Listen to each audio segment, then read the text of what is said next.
Fish Out of Water, originally released around April of 2013, this wonderful little game shows off a lot of cutesy charm and character. We're greeted with a nice little beach, and 6 different fish, all differing in shape and size, swimming about peacefully and waiting to skip along the surface of the water till their heart's content. The aim of the game is to toss these fish as far as possible, whilst also skipping as many times as possible. You have 3 throws per attempt. First up, we have Olympus, a small square fish. Olympus is a good all-rounder. He'll usually gain a nice average between skips and distance. Olympus does nicely at being a go-to pick, being pretty good in any situation.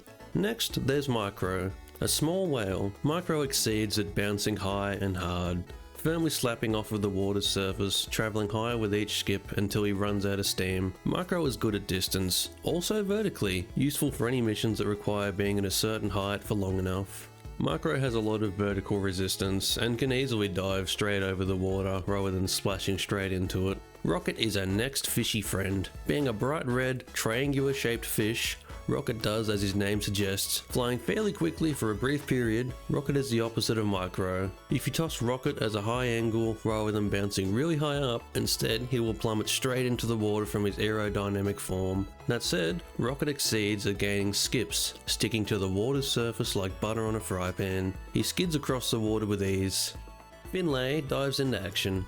Being quite unique to the roster of fish, Finlay, being a dolphin, has the ability to dive underwater and dive back out.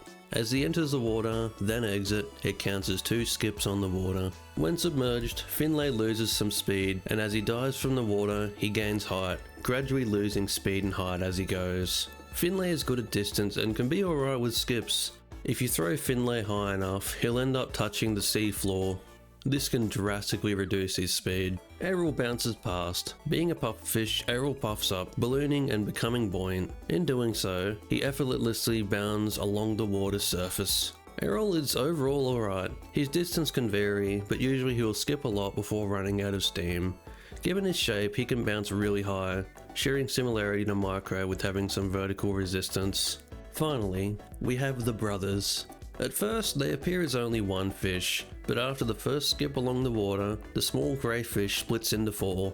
The brothers bounding along in an uncoordinated frenzy. The brothers will have very little momentum to them. What they lack in their ability to skim along the water's surface for long, they make up with stacking up a bunch of skips. With their shorter distance gained, the skips to distance rounds out the score.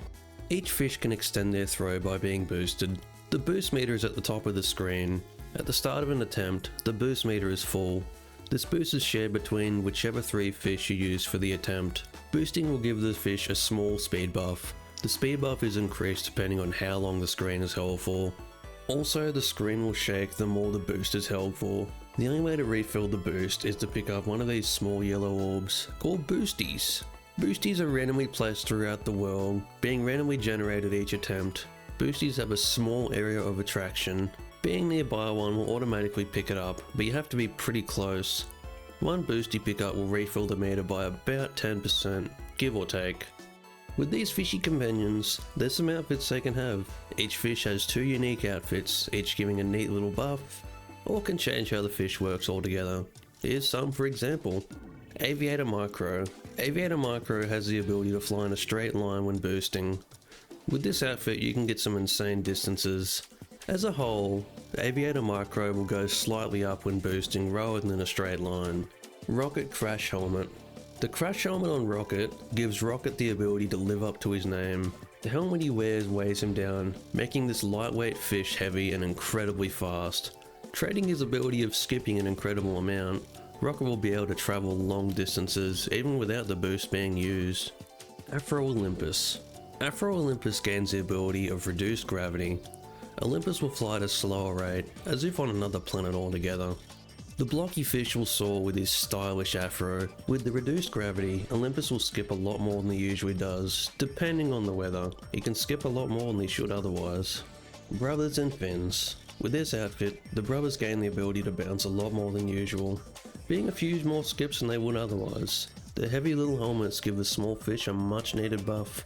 Ninja Errol. Ninja Errol is pretty unique in what he does with his ninja suit. With every bounce, he gains speed and height, gaining momentum rapidly.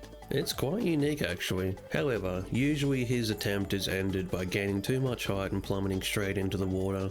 Under the right circumstances, Ninja Errol can go for a very long time. Finally, we have headphone Finlay.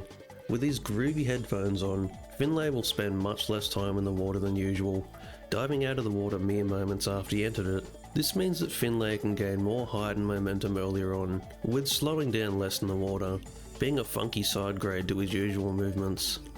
On the outfit screen, we can also see a tab that says crafting. Opening up reveals a neat little wooden board with 2 gem-shaped indents on it. Placing 2 of the corresponding gem shapes into the indents will give you some form of buff, differing from the colours that were combined. There's a lot to experiment with there. These gems are also used for unlocking outfits, so hoarding gems might be better early on until you unlock some outfits that you would like. Gems are obtained through the mission system. Each mission set consists of 3 missions. Completing these missions will bring you to a screen with 3 small chests. Opening one will grant you a few randomized gems. At the end of 5 mission sets, shown by the lit up green lights, you can pick from 3 gilded chests. These chests will grant a large sum of randomized gems. At the end of an attempt, you will be greeted by the scoring judges, being a group of crabs. From left to right, we have Distance Dorothy. She's all about distance, and grades you based on how far the 3 combined throws distance total to. Next is Reasonable Ray. They're level-headed, judging both your combined skips total and combined distance total, giving you a score on your average skips to distance ratio. Skippy Steve. Skippy Steve loves skips, judging solely on the sum of skips for the attempt. Nice Natalie's next. Nice Natalie will always give a high score, being a bit higher than what the other crabs would score you.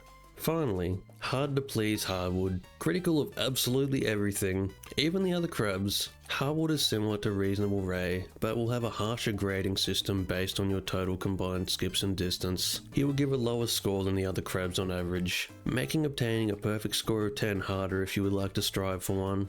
By now, you would have noticed the differing changes of time and weather. This game has a dynamic weather system. It constantly cycles between random weather patterns, ranging from sunny, clear skies, to storming, even snowing or volcanic weather. Each weather pattern will change how the fish interact with the water's surface, some making the waves big and uncontrollable, really messing with you. Others will make the water calm and still, like snowy weather for example. It makes the water's surface calm and still, but in turn, small glaciers litter the water's surface in all shapes and sizes, making the fishy friends bounce off of them in all sorts of ways. The dynamic weather was the original basis of this game, as seen the behind the scenes with the developers, being HalfBrick. These guys were my childhood, I love them. Anyways, back to when this game was still in development and HalfBrick needed something to do after Jetpack Joyride, the idea for dynamic weather came into mind. After that, a stone skipping game called Stone Skip Bay. Eventually, they realised that there would need to be some longevity and staying power, and they came up with some cute characters in theme with the lovely setting, and after some time, FishOutOfWater was born. It's cool seeing the origins of where games were, compared to the final product we have today. FishOutOfWater is a slice of life for me, being a little time capsule of fun and joy. I love this game and all the fishy friends in it. If you enjoyed hearing me ramble off about FishOutOfWater, then go check it out. It's a neat little mobile game. As always, I'll catch you later, mate.